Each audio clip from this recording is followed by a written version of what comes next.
Mas maraming Canadians ang nakakaroon ng negatibong pananaw sa immigration sa Canada. Itong resulta ng panibagong survey ng Leger na hindi nagkakalayo sa inilabas na datos sa Omnipol kamakailan. Ang reaksyon ng komunidad sa report ni Paula Saraza. Nung in-interview ako sa Canadian Embassy, 3 lang kami pumasa. Mahigpit na proseso ang pinagdaanan ni Belen Pasquel bago nakarating ng Canada bilang live-in caregiver. Halos 2 dekada na ang nakalipas. Aminado mang mas mura ang pamumuhay noong bagong dating pa lamang siya kumpara ngayon. Naniniwala siyang di dapat pagkaitan ng pagkakataon ang mga nais pa rin sumubok sa buhay Canada. Marami din naman gustong pumunta dito eh.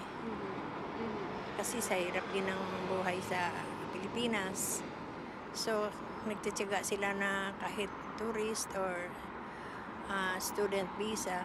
Ang pamilya Del Rio naman na 2 taon pa lamang sa Toronto, ramdam na ang tumitinding kompetisyon sa job market na posibleng dulot umano ng pagdami ng immigrants. Kailangan na rin maghigpit. Bakit po? Kawawa naman yung ibang mga nauna na hindi pa na PPR, hindi makakuha ng magandang trabaho. Mas yung unang dumating sila pa napapriority na makakuha ng magandang trabaho. Pareho rin ang hinaing ni Rizalyn Abedi, mahigit 10 taon na sa Canada matapos i-sponsor ng kanyang asawa. Pero sa kabila ng pagiging business owner sa Toronto, ramdam niya pa rin ang dagok ng tumataas na presyo ng mga bilihin at pabahay. Mga bagay na ikinababahala niyang magiging pagsubok para sa mga susunod pang henerasyon ng mga Canadian. You have to work harder at this time to be able to afford housing, groceries, and for the kids. So I found it more difficult this time, especially after COVID. Isang panibagong poll na may halos 2,000 respondents ang isinagawa ng Leger para sa Association of Canadian Studies ang inilabas Huwebes, kung saan 2 sa bawat 3 Canadian ang nagsasabing masyado ng marami ang immigrant sa Canada. Resultang hindi na ikinagulat ng mga eksperto.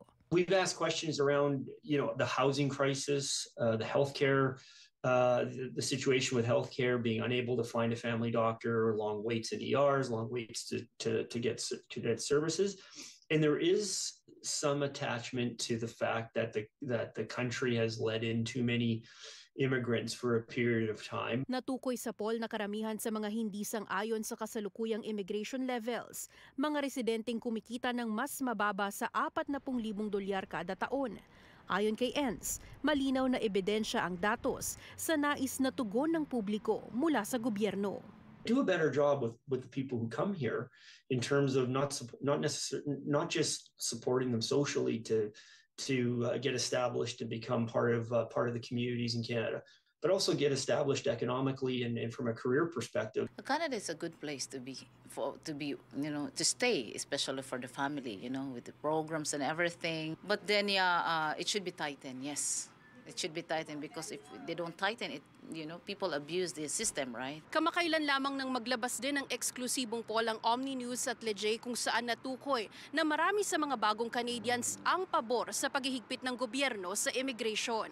Samantala, inaabangan naman ng marami ang temporary at permanent immigration levels announcement sa Nobyembre na siyang magdidikta sa posibleng kinabukasan ng maraming migrante sa Canada. Paula Saraza, Omni News, Toronto.